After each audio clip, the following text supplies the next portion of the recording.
আমাদের রাজ্যে এক মাসের বেশি সময় ধরে গণ অভ্যুত্থান চলছে। রাজ্যের সবচেয়ে বড় উৎসব, অর্থনৈতিকভাবে গুরুত্বপূর্ণ উৎসবের দোরগোড়ায় দাঁড়িয়েও সে আন্দোলন ক্রমশ বাড়ছে। এই প্রথম আমাদের রাজ্যে কোনো রাজনৈতিক দলের ডাক ছাড়া এত বড় মাপের ও এত সময় ধরে চলা সম্পূর্ণ স্বতঃস্ফূর্ত গণ আন্দোলন। এই প্রথম কোনো সামাজিক বিষয়ে কলকাতা ময়দান আলোড়িত আন্দোলিত। এই প্রথম কোনো আন্দোলন সরকার পুলিশকে তো বটেই, দেশের সর্বোচ্চ আদালতকেও চোখ বুজে ভরসা করার বদলে নজর রাখার বার্তা দিয়েছে। প্রশ্ন হলো, কেন এই গণ অভ্যুত্থান? শুধুই কি আরজি করের অন ডিউটি চিকিৎসককে ধর্ষণ করে খুনের ন্যায় বিচার চাইতে?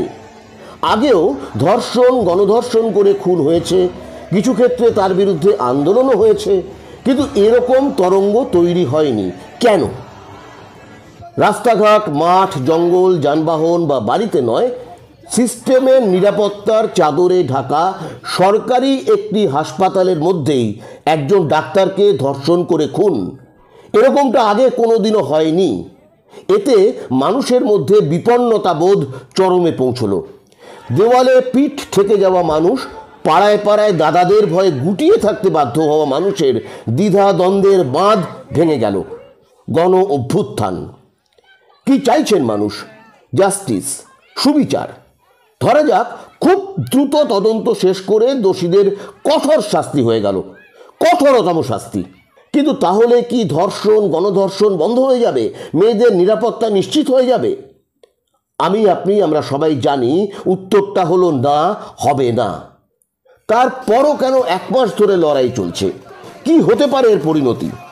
সে কথায় যাওয়ার আগে অনুরোধ করব, ধৈর্য ধরে পুরো ভিডিওটি দেখুন। আপনার মতামত নিচের কমেন্ট বক্সে লিখুন। অনুরোধ করব চ্যানেলটি সাবস্ক্রাইব করে বেল আইকন পুশ করুন। আর কবে মনটা হবে স্বাধীন, আর কবে ফের ঘুরে দাঁড়াবে, আর কবে কণ্ঠ শক্তি পাবে, আর কবে চিত্ত স্বাধীন হবে, আর কবে।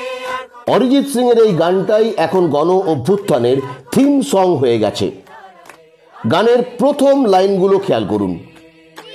জমছে এক পাহাড় অসহ্য বিচার, স্তব্ধ হয়েছিল তারা ব্যস্ততা হাজার।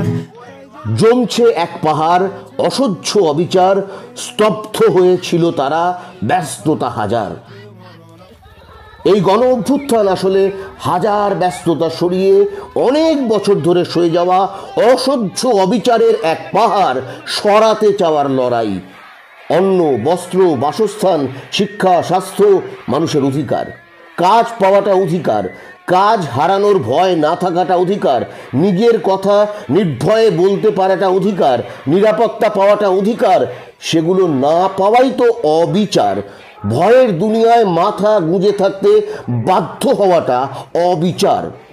গণ অভ্যুত্থানে এইসব অবিচারের বিরুদ্ধে বিদ্রোহ এসে মিশছে। কোনো একটি সরকার বা দলের বিরুদ্ধে নয়, এই গণ অভ্যুত্থান সিস্টেমের বিরুদ্ধে, সিস্টেমের অবিচারের বিরুদ্ধে। কোনো একটি সরকার বা দলকে সরিয়ে দিলেই সুবিচার পাওয়া যাবে না। এই যারা কন্যাশ্রী প্রকল্প বা লক্ষ্মীর ভান্ডার এগুলো নিচ্ছেন, তারা নেওয়ার আগে তাদের লক্ষ্মী সুরক্ষিত কিনা একবার ভাববেন।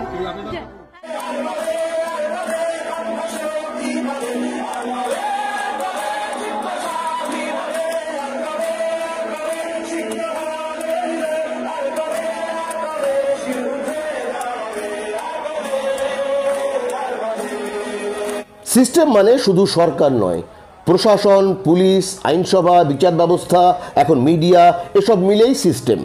আমাদের চোখের সামনে থাকা সব রাজনৈতিক দলই এই সিস্টেমের অংশ হয়ে গেছে। তাই আম জনতা তাদের ওপর ভরসা রাখতে পারছে না। অথচ অচেনা এক মেয়ে রিমঝিম সিনহার আওয়াজে ভয় ভেঙে রাস্তায় নেমে এসেছে। তারপর থেকে দিনের পর দিন রাস্তাই হচ্ছে ঠিকানা। এই গণ অভ্যুত্থানে কোনো রাজনৈতিক দলই স্বস্তিতে নেই, কেউই আন্দোলনের অংশ হতে পারছে না, কারণ সবার মাথায় ভোট আর গদি সর্বস্ব ভাবনা।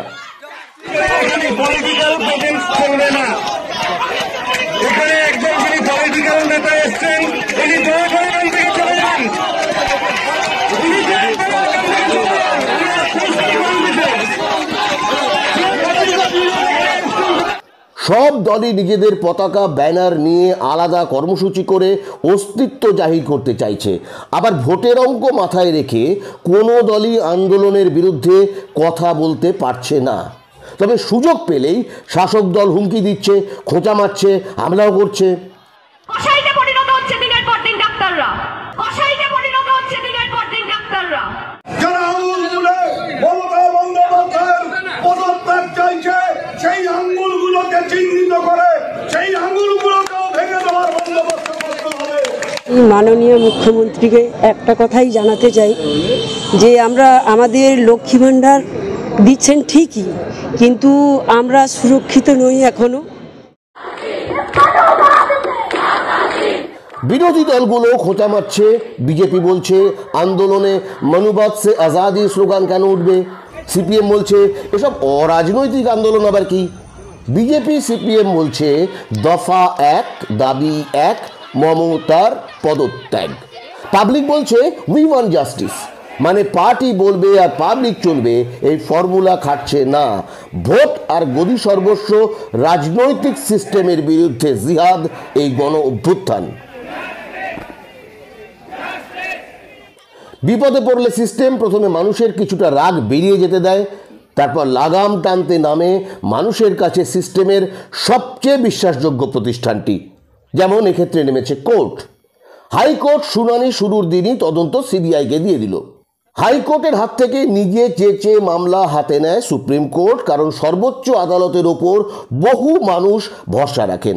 এবার পাবলিক সিস্টেমের কোনো অংশকেই চোখ বন্ধ করে ভরসা করছে না।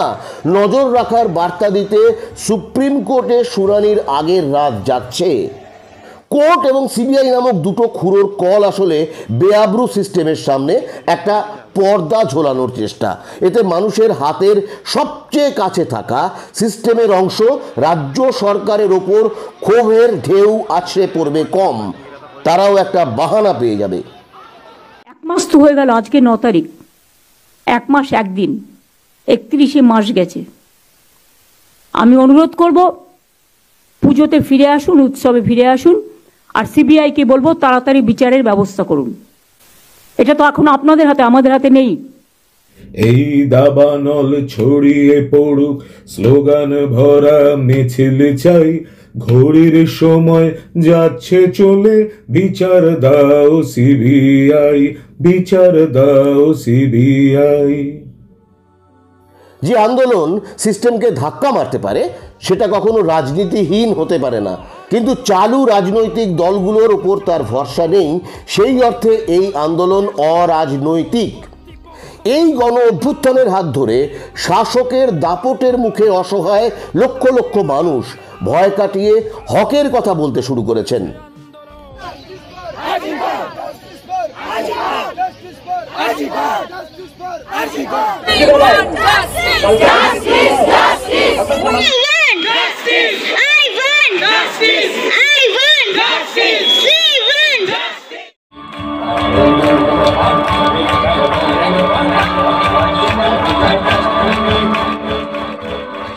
তৈরি হচ্ছে আন্দোলনের অচেনা বর্ণমালা। পশ্চিমবঙ্গ ছাত্র সমাজের মুখোশের আড়ালে নবান্ন অভিযানের ডাক দিয়েছিল গেরুয়া শিবির। তাদের সামনে 8-9 ফুট উঁচু ব্যারিকেড বসিয়েছিল পুলিশ। তারা ব্যারিকেড ধরে ঝাঁকিয়েছেন, পুলিশ জল কামান চালিয়েছে, ওরা জলে ভিজেছেন, ইট ছুঁড়েছেন, তারপর বাড়ি চলে গেছেন। 8-9 ফুট উঁচু ব্যারিকেডের সামনে থমকে দাঁড়ায় জুনিয়র ডাক্তারদের লালবাজার অভিযানের মিছিল। ওরা কেউ ব্যারিকেডে হাতও লাগাননি, ওখানেই বসে পড়েন, বসে থাকেন সারা রাত, টানা 22 ঘন্টা। কলকাতা পুলিশ মাথা নোয়াতে বাধ্য হয়। ব্যারিকেড সরে, ওরা শিরদাঁড়া হাতে পুলিশ কমিশনারের সঙ্গে দেখা করে তাঁরই পদত্যাগ দাবি করে আসেন। নজিরবিহীন কাণ্ড। তারপর আন্দোলন শেষে ডাক্তাররা রাস্তা পরিষ্কার করে ফিরে যান নিজেদের ঠিকানায়। নবান্ন অভিযানে গেরুয়া বাহিনীর লোকেরা ইট ছুঁড়ে বেশ কয়েকজন পুলিশ কর্মীকে জখম করে মহা সুখে বাড়ি ফিরে যান। আর রবীন্দ্র ভারতীর ছাত্রছাত্রীরা ট্রাফিক সার্জেন্টকে ঘিরে ধরে টানা 5 ঘন্টা স্লোগান দিয়েই কলকাতা পুলিশকে বড় সড়ো 3টে পদক্ষেপ করতে বাধ্য করেন। সে ঘটনা বিস্তারিত অন্য ভিডিওতে বলেছি, অনুরোধ নিচে ডেসক্রিপশনে দেওয়া লিঙ্কে ক্লিক করে সেই ভিডিওটি দেখুন।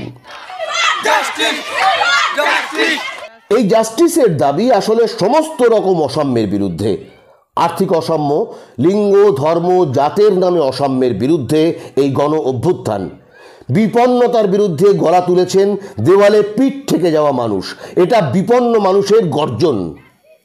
এ ব্যথা আমার নয় শুধু একার, বিপ্লবী তিলোত্তমা করেছে অঙ্গীকার, লুটিয়েছে প্রাণ তাই ধরেছে গান, করছে প্রার্থনা বিফল না যায় সে বলিদান।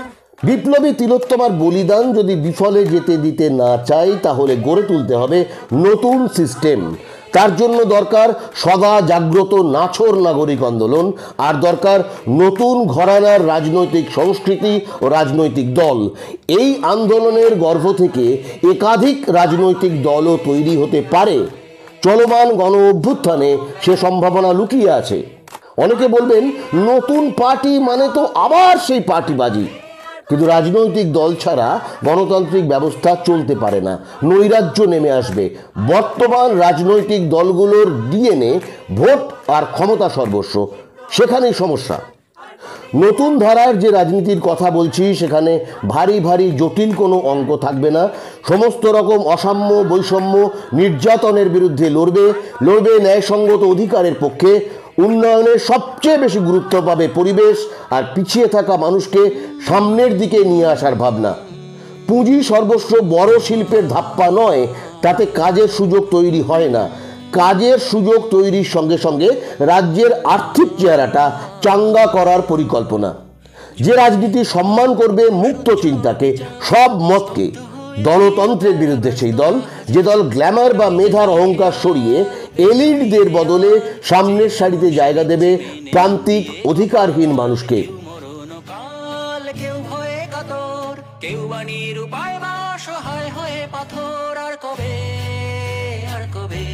বিকল্প তৈরি না হলে ঝড় তোলা স্বতঃস্ফূর্ত আন্দোলন ডেকে আনবে গভীর নৈরাজ্য। যেমন দেখেছি মিশরে, দেখছি প্রতিবেশী বাংলাদেশে। দুটো ক্ষেত্রেই কট্টরপন্থী সংখ্যা গুরু মৌলবাদীরা ক্ষমতা দখল করেছে বা দখলের পথে। মিশরে মুসলিম ব্রাদারহুড, বাংলাদেশে জামাত, বিএনপি। আমাদের রাজ্যেও 2011 সালে পরিবর্তনের অভিজ্ঞতা আছে। খারাপকে তাড়িয়ে আরও খারাপ এসেছে। এবার কি আরো খারাপের দিকে যেতে চাই? আর কবে, আর কবে, আর কবে, আর কবে, আর কবে, আর কবে, আর কবে।